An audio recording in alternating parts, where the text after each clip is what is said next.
Welcome to the CU 2.0 podcast.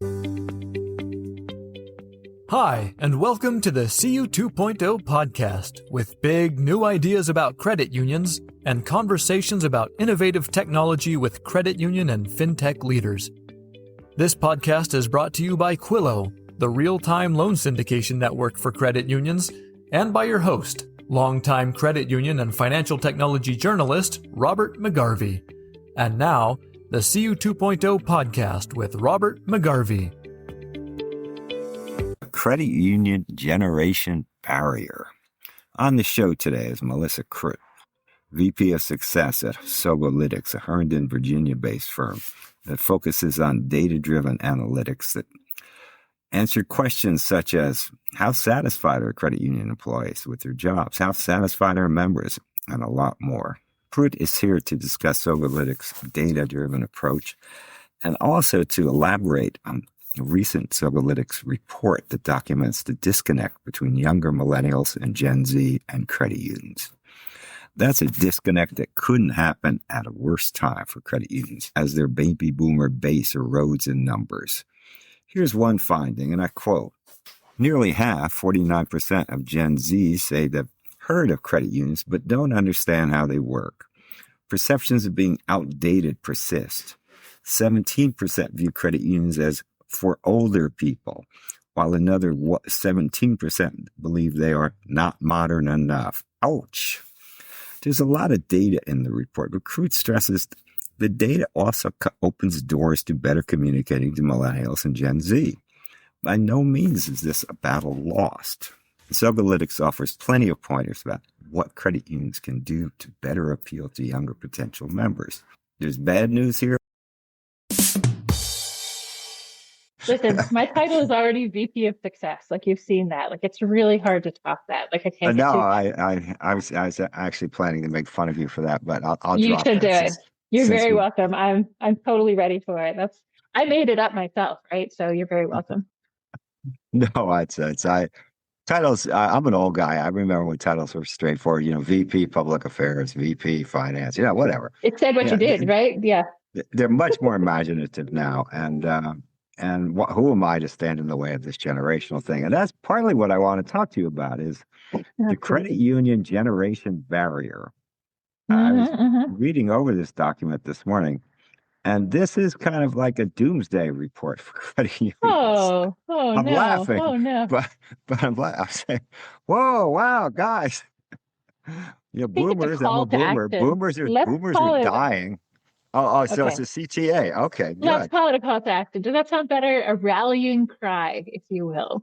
That's what we'll say, right? Because there's no, if it was a done deal, if all the bets were, settled and everything like that, then it would be a different message. But the message is there's a lot of things that can be improved and there's a lot to learn. And that's why we collect feedback so we can make those good decisions and improve things, right? If it was like the end, it would be a much shorter report. So, to summarize the essence of the report, as I read it, the report is saying that A, baby boomers are dying. Okay, that's a statistical fact. B, the receptivity of younger millennials and Gen Z to credit unions is not terribly good. And Gen Z seems particularly uninterested in credit unions, as I read the report. Am I reading it more or less accurately? I would say that's a starting point. I would say that one of the highlights there is really that there's a paradox, a values paradox of some kind. So we have this idea that millennials and Gen Z are really into the kind of stuff that credit unions actually stand for, like the cooperative principles. People are learning from each other. People are working together. That's the stuff we want to see. Equity. We want to see accountability across the board. That's the kind of great stuff that we always hear Gen Z and millennials are really into. And yet the reality is they're not suddenly flocking to credit unions. So that's the question. Not that, look, it's all over. The question is, why is that? Why is that their gap? Because they have an awareness that credit unions exist, like 50% more or less said, yep, they're there. I kind of get them. I see what's going on, but they aren't, rallying in that direction. So what's the challenge? Their behavior doesn't reflect what we perceive their beliefs to indicate, right? And I don't fault them for that because I think credit unions are actually fairly hard to understand from outside. And I I, say that because when I was first asked to write a story by a New York Times editor about credit unions, I was delighted for the assignment. Then I hung up and said, "What the hell's a credit union?" it's a good, it's a good Money's starting point. money's good, but what's a credit union? That's Now exactly. I think that's totally I'd fair. written a fair amount about cooperatives and actually knew a ton about cooperatives. So I think that's why they asked me. Is that there was a logic there, assuming, oh, he must know something about credit unions. I It's didn't know a the thing same about thing, credit right? unions. It's the same thing. I will say my dad worked for a rural electric cooperative for many years. And so that concept was really strong with me as well, too. That idea of sort of public mindedness, public service, sort of like we're here to help. I started my career as a teacher, and the first credit union that I've joined, and spoiler, there's more than one over the years, but the first credit union I joined was exactly that. It was to help teachers, and it was solving a problem that I had at the time, which is, oh my gosh, I'm going to have my first full, real job, my first full-time employment, but I'm only going to get paid 10 months a year. Okay, so fairly new to grown-up budgeting. I met this folks from this credit union who were like, you know what, we actually have this program to help you to be able to summer pay, right? It's a helpful balance. And it solved a problem that I had. And I was like, all right, this is what credit unions are for. They're really here to help me in this very specific use case, which is targeted exactly for me. So luckily I worked But for a pretty good that's sized very school district. cool. That's real. That's real That's stuff. very cool. That's I mean, it is a special case, and yeah, you could do a little Mhm. math yourself, saying, okay, I got to make 10 months stretch to 12. Yeah. So, but that would take discipline and doing a little math. So, Oh, right. Correct. and I'm not faulting you. I would probably put it off myself. So, until August came around and I had no money. Hey, I was starting as an English teacher. You know what? I wanted to stick to what I knew best and, rely on some people who seemed very helpful and trustworthy. And indeed, they did. It worked out very well for me. Okay. But I do think if you walk around, you say you go to any place in Washington, D.C. where there are young people, say, hey, can you tell me about credit unions? They'll flee the room. I think that's fair. It seems, you said we have this sort of idea that like, okay, I don't want to go back to like a hippie era specifically, but like this sort of community good works kind of stuff, public service. Yeah, that's all well and good, but it's my money. And I think the shift is that, yeah, conceptually, I like the idea of being good for the community. I love the idea of belonging. Belonging is like a big keyword that we hear about, right? All the time that people want to be, DEI conversations aside. I think it's a branding problem. It's not a problem that like people don't know that credit unions are out there. It's what are they about? What are they for? And what do they have to do with me? And I think that's a big, big challenge is to be able to say, actually, you are a member of our community already. We'd love to have you here. We're seeing all of these, like we get flyers, emails, all of this stuff. It's from big banks, it's from fintechs, et cetera. We all get, I don't want to call it junk mail. I want to be respectful, but we all get offers from time to time that say, you may already be qualified, kind of flashy stuff. And a credit union movement really has the opportunity to say, look, you live, work, worship in this community, or you serve in this capacity in this community, right? And then you are already a member of this community. What can we do for you? What can we do to help you? And I think that's a chance that a lot of other institutions don't have. The digital presence, I mean, fintechs are the real competitor, right? A lot of times over the many years that I've been to credit union events, conferences, et cetera, sometimes it's the big banks, who are the bad guys. But right now, a lot of times I'm there talking to people, and the conversation is really about it's the fintechs who are the other people. It's not that they're the bad guys, it's that there's something to learn from them. What are they able to accomplish? What are they getting away with? What are the cool tricks that they're using? And how can we learn from them as well? And I think that that's a good shift in the conversation is that it's not us versus them. It's where are our opportunities to modernize? Well, I know CUNA for some years now, America's Mm-hmm. Credit Union, if I remember the name That's change, right. That's correct. has been trying to convince the public that credit unions are here, and there's always whatever your state in life, there's a credit union you can join. And yet, Absolutely. A, there are a lot of credit unions you can't join. There will be one you can, but there are a lot you can't join. And B, uh, people get confused somewhere along the line. So wait, I have to work at Disney to join that credit union, but I can join this other one even though I don't work at Disney. Yeah, okay, I guess makes sense, sort of. The charter system, yeah, is a little bit complicated. I would agree. Like I said, the first one that I joined was because I worked in this county school system in Maryland. Another one was because I lived in this town. And another one that I belong to now is fairly digital, and that's a top priority for them. And the accessibility from anywhere and number of their specific services is one of the things that attracted me to them. And when I was like, how can I join them? I realized they do have a charitable cause, or if you were a contributor to our specific cause, for example, like so many credit unions have foundations, then you qualify as a member of our community. It's like, okay, I can do that. I support that cause as well, too. Not a problem. But really, that was an afterthought. For me, it was foregrounding what are the services that are most important to me, looking for somewhere that had that. And yeah, because I'm already a pretty big proponent of the credit union movement, I definitely looked in that area intentionally. And in many cases, I'm the exception, right? Because I've got a lot of exposure to cooperative service credit unions from my own job as well, too. But I think that this report shows that that's clearly not the case for everyone.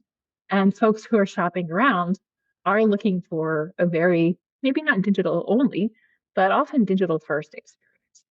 And that's a Well, shift. a lot of credit unions have back doors, as I call them. That's how I got into my principal credit unions. I knew the Mm-hmm. CEO, and he said, "Why aren't you a member?" And I said, "Well, I'm not in one of your select employee groups." And he Mm-hmm. said, "Yeah, just give $10 to this charity, and you're in. Boom, done."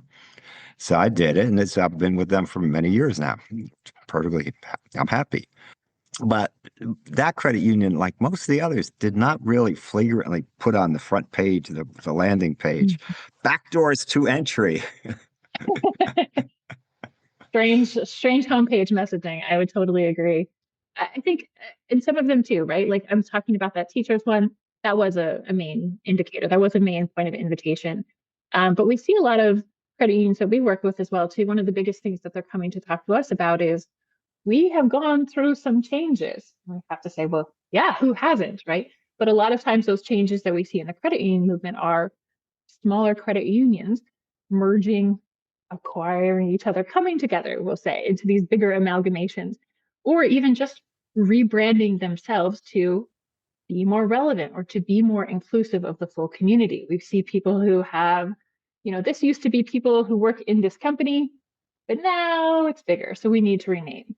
This used to be people who work in this specific department, for example, a police department or a firefighters credit union originally now has renamed 2 or 3 times. And some of that sense of like, what are those values? What are the goals that we had here originally? They have to be totally reevaluated too, because they have a broader community. And so maybe their charter has changed a little bit. Maybe their mission, their vision, their values, all of those things have changed a little bit. And it becomes a little bit like, well, what's the difference then between some fintech that I've never heard of or seen in person, a big bank, or a credit union? And the visibility of what are those values can be lost in the mix, I would totally say. There's also a fundamental problem, which is that credit unions will say a key difference with us, and I'm a big fan of credit unions, but it's nonetheless, I'm a realist. The difference between us and Chase or this fintech is you own it. You're a member owned. Mm-hmm. And I say, that's interesting. I own stock in some big companies, and every year or so, I get like a ballot to vote for members of the board. Have I ever gotten that from you? No, I haven't. I've never gotten a ballot. I didn't even know you had elections. I knew you had to, but I don't know when they are or where. So I'm an owner. That's it. I'm a really passive owner, let me tell you. No action required. That kind of ownership, right? Yeah, I agree. There are some, like I said, the rural electric cooperative movement, for example. Like I grew up going to annual meetings every year that were like, Oh, cool. this is everybody in the community, right? They have, if they have capital gains, they give checks to their members. Like that's a very, cool model. But I think some of it, a little bit, is resting on those laurels of the past a little bit, which is like, we've got such a great idea. It's like, 100% you've got such a great idea. Like this guy's an owner, I'm an owner, everybody's an owner. It's a cool concept, but like, what does that actually mean? Like, I'm not interested in being an owner. I'm interested in convenience. Like, I'm interested in my life being easier. So you can keep my boat, that's fine, but what's in it for me? Like, what's going to make my life so much better? Because right now I have, especially since the pandemic, like convenience is the biggest metric for so many of the organizations that we work with, credit unions and beyond as well. Like that customer effort score, member effort score, whatever we're calling it, that convenience factor is so high that people are willing to overlook. Yeah, I don't have a personal relationship with my banker or my teller or anyone who works there, which used to be a huge driver in the past, right? I know the guy down the street. He always takes care of me. We're in good stead. But now it's how much easier can my life be? Oh my gosh, 2-day delivery. I can't wait for that. I need 1-day delivery, right? I don't know how often you see that, but yeah, how much faster can delivery be? It has to be overnight, actually. That's the new thing. So Oh, I think that's the same Amazon. thing. Amazon actually believes that the winning formula is same day delivery. And they're delivering, if you're in a major metro area where there are big Amazon warehouses, three Mm-hmm. quarters of the stuff you buy, if it's over a certain price point, which I think is $25 or something, will come the same day. I And can't they're believe not it. doing this. They're not doing this because they really sit there saying, well, they need the damn paper towels today. Absolutely, yeah. It's make or break stuff here. Yeah, I think that's the lesson. That's one of the things to take away, and it's not just for credit unions; it's for everybody to think about as a consumer. It's great to sit as an organization and say, we are mission driven, we are member driven, we are member owned. But what are you doing for your members right now that really helps them? It's not necessarily, those cooperative principles that people see day to day. It's how it impacts my daily life. And yeah, it sounds a little bit selfish, but from the consumer perspective, we're all going through that. Like we work with a lot of employee experience as well too. Like so, credit union employees get that same treatment, and the feeling is, how can we help make things better for our employees so they stick around, so they give good experiences for our members? But it's that same idea of we're all consumers of something, and how are you attracting me with your special perks or fast delivery or the amazing app, right? And when you deliver on those promises, if you can get me a same day delivery, whatever it is, I'm building up trust, right? Like over time, I'm saying like, you said you would do this, and then you did this. Awesome, match. You said you would do this, you did it, match. Whereas the reaction that sometimes we see from either outdated technology or technology that's perceived as outdated. We have a good number of stats about that in the report as well too. But like that perception that, oh, that's for older people. 17% said Gen Z credit unions aren't modern enough. Like, what does that mean?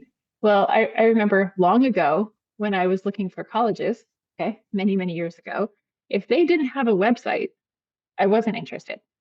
Boy, can you imagine that being your criteria now? Like if you don't have a good Now, website. what year was that? Okay, so I graduated from high school in 1998. Okay, And so the web basically became the web in 94, 95. right, so it So was like yeah, within three just getting years, started. most institutions should have had something that looked like a website. Most of Exactly them were right. already online, believe it or not. They had like their library card catalogs online, Yeah. going way back to like 1980, 1975. It's Librarians are ahead of the it's game. There's no question. My mom's a librarian, so whenever she listens to this, a shout out to her. But yeah, librarians are always ahead of the game. It's the rest of, marketing on but respect to everybody on the teams. But yeah, you got to show up in the places where people are looking in the way that they expect. now one thing the report points out to you that I've been preaching about for some time, and you agree with me, is that the member onboarding experience is often slow, sluggish, and unpleasant with a credit union. You didn't put it quite that way. I'm I translating hope it it a was bit. slightly differently worded. Yes, It's yeah. Well, I'm telling the truth. fair enough. Now, why do you say that, and what needs to change? I think, I mean, the digital aspect is something that I couldn't say enough about. We already talked a little bit about that. Eligibility for joining We know that's a big thing. How do I even get in the door? Is this okay? That feels a little bit closed to sometimes people. Like, oh, is there a barrier? Like you said, even it's your friend and you say, hey, I can't be a member. Says, I'll show you through the back door. That seems a little bit like, I don't know, cliquish in some way. So that feeling that it is inclusive is a conversation that needs to change, right? And that's even before you start into onboarding as well too. And I think figuring out what is the role, like what are the real goals that people have in onboarding, right? Like, is it that they want to be educated, they want to have financial literacy as part of their bread and butter, or is that really an outcome later down the road? And many credit unions that I've been working with over the years and events that I've been to, many credit unions see it as their mission to make sure that people have sound financial practices. And there's absolutely nothing wrong with that.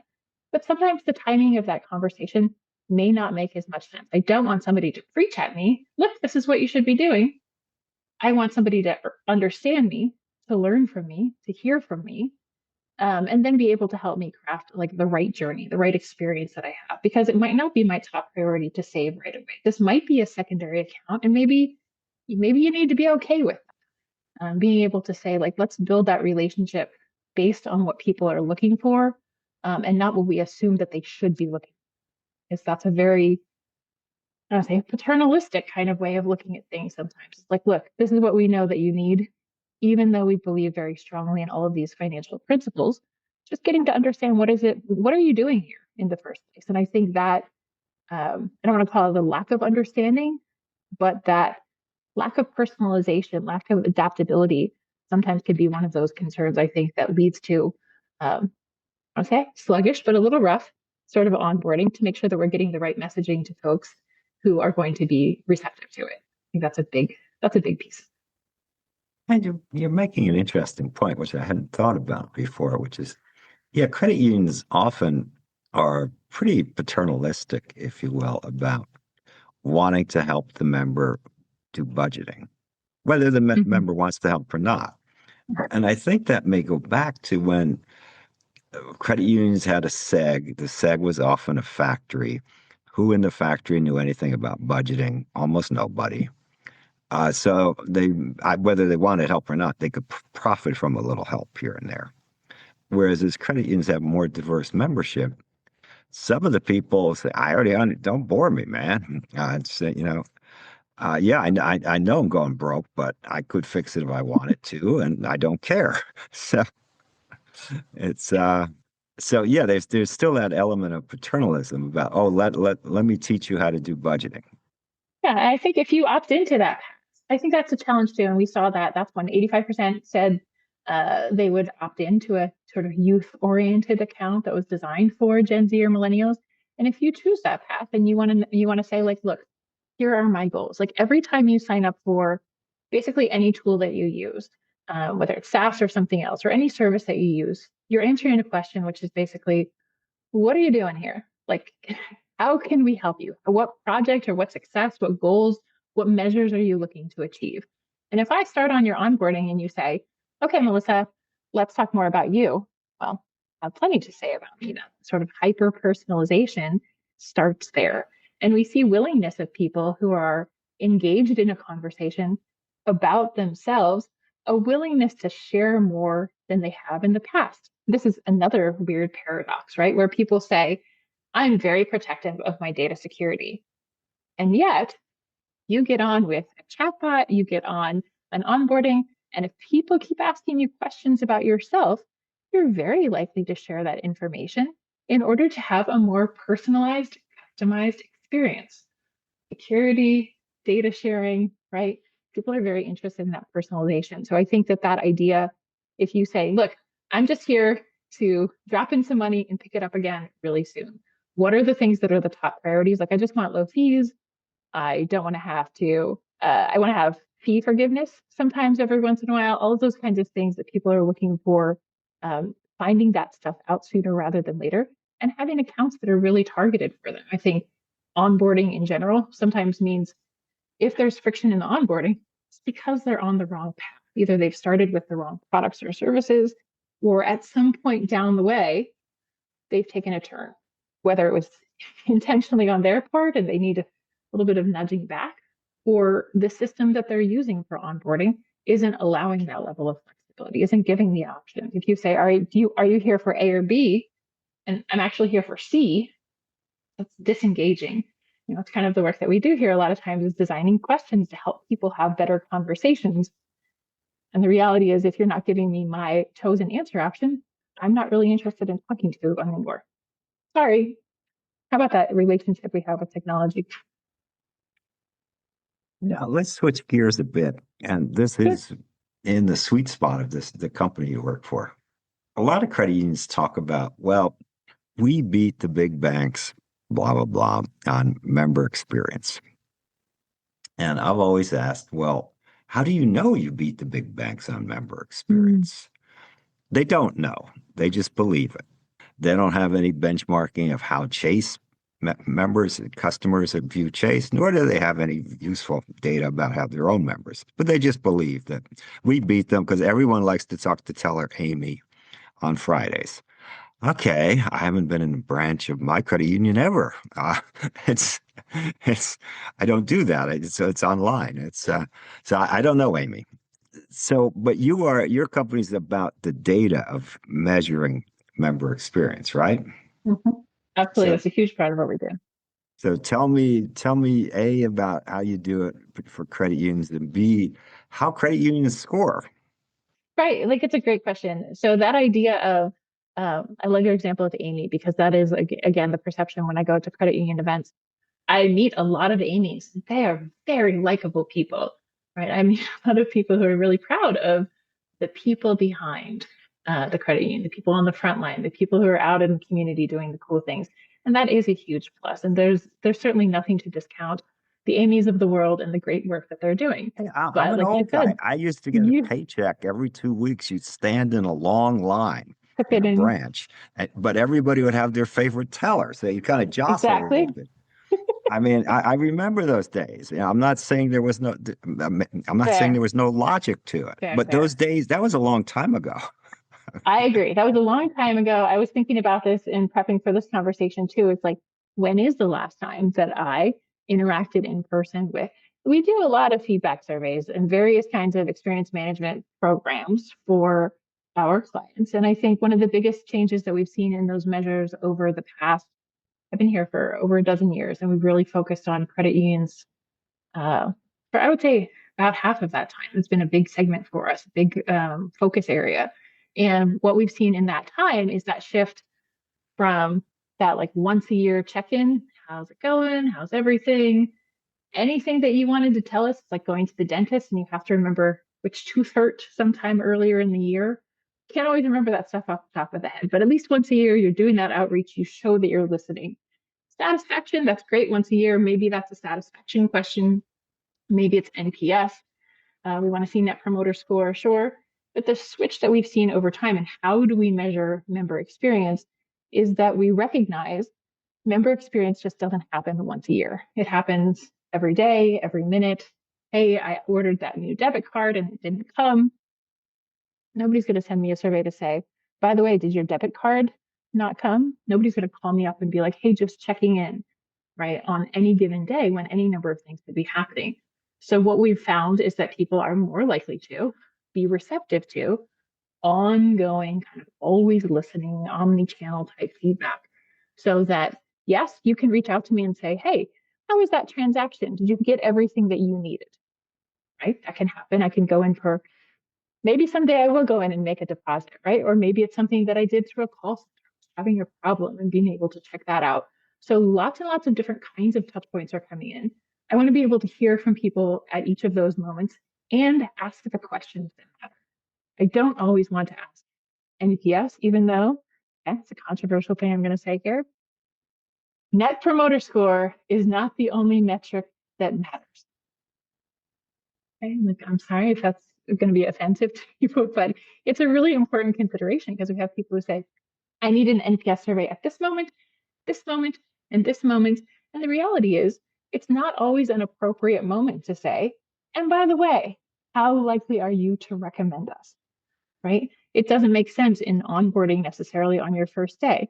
That's greedy. Like that's needy, right? That's what we're seeing too soon, the wrong conversation in an onboarding flow. But once you've been with us for a little while, then I do want to start asking you, hey, you had that conversation with the loan officer. How helpful was that for you? Was it useful for you? So we see a pretty good range in um, sort of expansion of the metrics that people are using at each of those touch points, and also bringing it together into journey mapping. I think journey mapping is very cool, and it helps us understand it's not that those metrics are going up and down in isolation. They're going up and down in response to something specific that's happening. So if you have that big trend chart that says, here's our member satisfaction for the year, up and down, hooray, that's not a good, if it's going up, everyone's, but if it's going down, we need to know, why is it going down? And so we need to be able to say, what are the drivers behind it? What are the variables? And at what moment in the member journey is that experience suffering? We need to be able to identify, is this during onboarding, or is this during what we hope was a retention renewal type conversation and it turned out to be an exit? So I think there's a lot more granularity, and it's because, okay, I'm not going to toot our horn too much, but there are a lot of cool tools out there that people can use to collect that data in a more, I'll also say, modern way than they have in the past. There's nothing wrong with collecting feedback, in a little pad, or, dropping a piece of paper in the comment box outside. Like, that's still fair. That's useful for a lot of people. But it's not as useful as a dynamic type dashboard that you can see and you can share with other people on your team. So there's that, I think that shift very significantly to always on feedback. It's always fair game for members to have an experience of some sort, good or bad. And it's always fair game for us to collect that feedback as well over time. So I think that's sort of a big trend, a big change over time with member experience. How do credit unions compare in experience with other organizations? I think credit unions hold their own pretty well. And I think that's one of the most interesting things that we saw in this report too, that folks who are already members of credit unions are having pretty good experiences. They have pretty good ratings. They are satisfied with the digital experience and all of these things that we wonder about. It's really, as you said earlier, it's really kind of the outsiders, the people who are outside looking in saying, what do you got going on over there? They don't see the inside of experience. They never meet Mary, or they never meet Amy. They never meet anybody on the inside. And they have this perception of like, yeah, that's not for me. I'm not part of that. I'm not part of that community as well. So I think once you're on the inside, you're good. You're missing a cohort there, though, which is Okay. my sense, and I think this is statistically supported, that one bad incident, you could be a member of a credit union, a Chase customer for 20 years. One sufficiently bad incident, you're out the door. You're not going to stick around to give a bad member Sure. experience report. You're gone. Talk to me about Wells Fargo. I love them.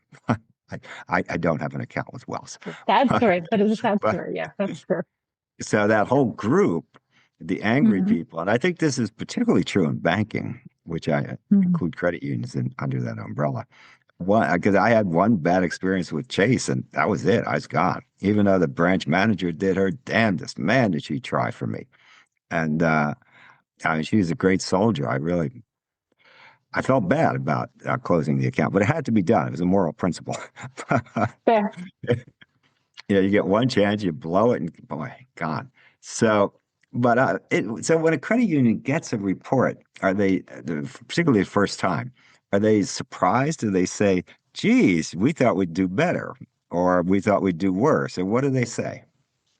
I think it's a great question because, yeah, there are people who are opting out, right? Like, they're not happy. They're so dissatisfied. They're going to leave.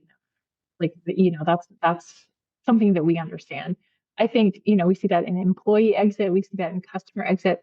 There's any number of reasons that people leave. And one bad incident with your money is, one of the worst. I mean, the only worst thing I can think of is with your health, right? There's some things that we're extremely sensitive to and we're not willing to, my jeans don't fit, that's not a problem. But you mess around with my money and we're gonna have it, right? So there's some sensitive areas there, and correctly so. I think I think one of the challenges for credit unions, especially, is to be able to recognize that, yeah, people aren't always going to be happy. And even though we take our mission very seriously, for example, we need to be able to recognize that there are people who are ready to have a different conversation, who aren't satisfied, who need a follow-up, who need something different. So whether it's a different flavor of onboarding or whether it's different resources, whether it's less communication, more communication, understanding that kind of stuff, knowing that it's a bad report in some way, but being able to find out why, that's an opportunity. We always see this kind of thing come up that, you can give me good experiences over and over again. I may or may not be loyal. But if you recover well from a difficult incident, all kinds of studies show you there's the opportunity to build that relationship stronger than it was. And so I think that not just waiting to see that report, I think sometimes that's the old style of like, you know what, let's wait till the end of the quarter and see where we stand. But what we want to be able to do is see that information come in real time. It's Tuesday afternoon, it's 2:30, and I see an alert come in from one of my members or my customers and saying, hey, I just had a tough conversation. I don't really know why that person was so rude to me, whatever it is that happened to them that upset them in some way. If I find out sooner, I can act sooner. And that's a tech opportunity, right? Yeah, people are always trying to help, but the tech opportunity is enabled by that instant trigger. Then I find out right away that there's something going on. And then I have the opportunity to act. And that's where that chance is to come in and say, let's build a relationship. I noticed that this happened. Yep, you were interacting with this app. Something weird happened. You weren't able to process that payment. You're not sure if it went through. Let's talk it out. There's human opportunities, I would say, in these digital journeys. And I think that solving the problems or addressing like those detractors is a real opportunity that's very tech enabled, but human inspired, I should say. So when a credit union contracts with you to do member experience surveys, is it one Mhm. and done? Is it done quarterly on a schedule? What's the usual relationship? I think we just kicked off a new relationship with a credit union earlier this week, and they are not ready for one and done. They are ready for let's go. And a lot of the clients that we do work with manage their own projects, which is really, really exciting. So maybe myself, so a member of the account management team, somebody is working with them to get them set up to understand their priorities and their strategies to be able to make a game plan of engagement, if you will, to be able to say, what are our top priorities? What can we roll out? And then what needs to happen later in the year? And how are we going to come back and understand that? So you can work with us and we manage some of those projects for you. It can be an ongoing project, but most of our most successful clients are ones who say, you know what? You helped me get set up. I'm going to run with this. We've got those dynamic dashboards, those ongoing touch point surveys. Some automation is already happening. It's pushing into the customer journey maps. When we see members having those great experiences over time, awesome. We know what we need to do. Aha, something's come up. We need to make a change. Then they'll reach out to us. So we have a number of different options. The way we work with folks is really based on, again, getting them on the right onboarding path. If somebody says, Melissa, I just need everything set up, and then I promise we can handle it. Like, that's awesome. We can do that kind of an implementation for people and having them take ownership of their own data. It's unfortunate. Sometimes we work with folks who said, I've never had access to our own data. I've always had to wait till the end of the month or the end of the quarter because for whatever reason, some of this is offsite or outsourced somewhere else. And so they don't actually get to see what's going on in real time. And so when they work with us, a lot of times they're like surprised, like, I can see a result as soon as it comes in. It's like, yeah, what was it before? Sorry that your expectations were so low. But yeah, for people to have control over their own data, to be able to ask the questions that they need to, sometimes it's different groups of members they need to segment in and say, first, I thought we were just going to do a transaction study, for example. Every time someone has a transaction, I want to be able to reach out to them. And then they realize, you know what, in branch, mobile, call center, those are all different types of transactions. So we can have that conversation and be able to adopt their feedback to ask the right questions to people at the right time. Refill information so we don't have to say, well, Robert, thanks so much for coming in. And what was your name again? The worst, right? It's stuff that's so impersonal. So I think that's my favorite. Is when I see that folks are taking ownership of their own processes, they have control over it, and they can make those adaptations as they need to. Because we want them to have that good digital experience too, that they realize this isn't in someone else's hands. this is task, you have the control, and so you can do what you want. Do you also do, I think you do employee experience surveys We too. do, yeah. And tell That's me right. about that for a credit union. I think Yeah, most credit union executives, and I talk with a lot of very senior executives, think all the employees love them. I can't believe that's true, but perhaps it is. I think it's an interesting insight, right? Where I sit in the office determines my perspective on, everyone else and their perceptions, but you don't know if you don't ask. It's the same true of member experience. I think people are happy, like you said. If they're not happy, they'll leave. And if I haven't heard from them, maybe no news is good news. With employees, the same conversation sometimes happens, but the reality is that people who are employees are also consumers. They're consumers of your company as a product in some ways, just the way that your members are. And I think that that's a really interesting one. It is a place where we do see employee journey mapping. We do see HR leaders come in and say, you know what, I need to do 360 study. So I get feedback from everyone, and maybe at the management level. I need to do a benefit study. I need to do employee engagement. That's fine. Those are all deep things. We also have folks who say, I'm not sure where to start. So I just want to have a monthly pulse check so people know that we're listening.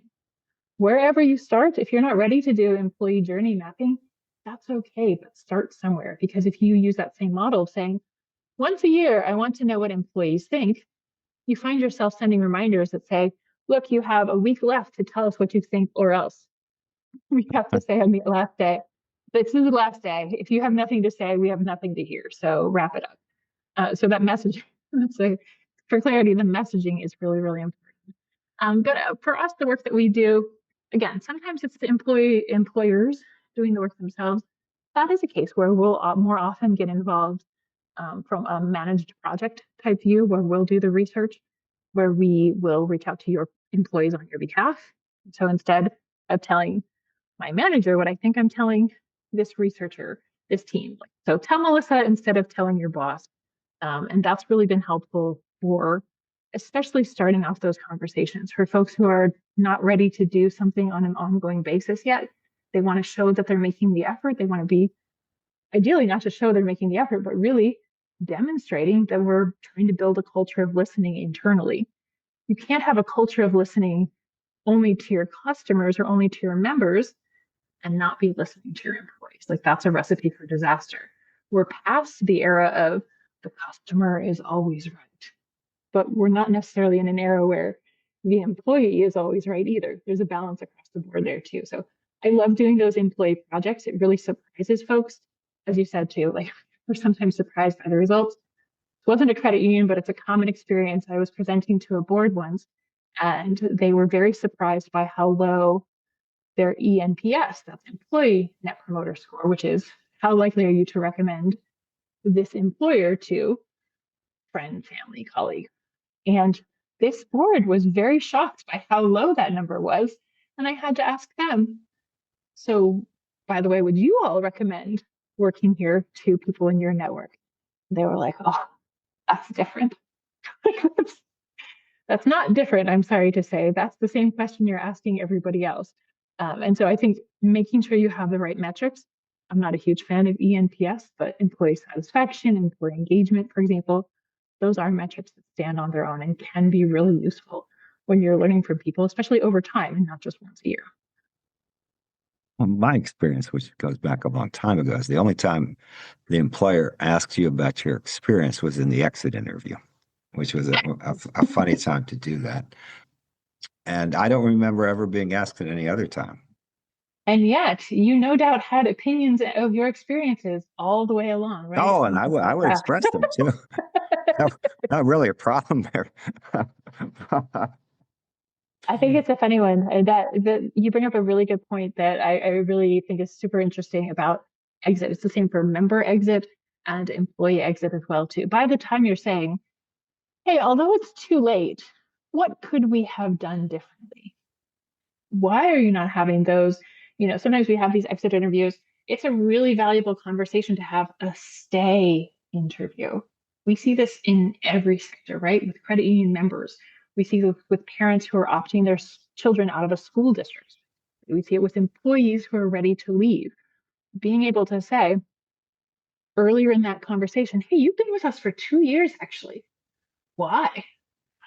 Not to sound skeptical about their reasoning, but being able to say, what is it that keeps you sticking around? Is it just inertia? You haven't thought to look anywhere else? Or are you really enjoying your experience? Because when we learn from those folks who are having those good experience, those credit union members who are already there and having a good experience, maybe we learn something that we can help retain. Retain has got to be a tough, right? Acquire is hard, but retain has got to be a big thing. We've already said baby boomers are heading down the road, let's say, right? And we need a lot more millennials to come in, and credit unions and a lot of other places as well too, to be able to fill that gap and meet those ambitious revenue goals and also sometimes survival goals that a lot of organizations have.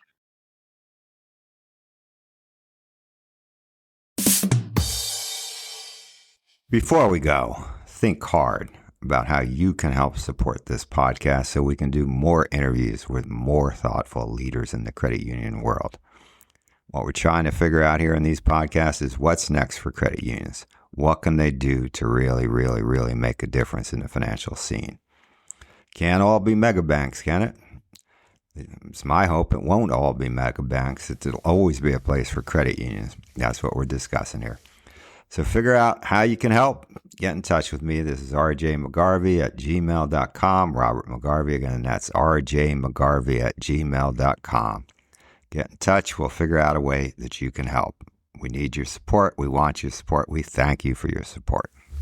The CU 2.0 podcast.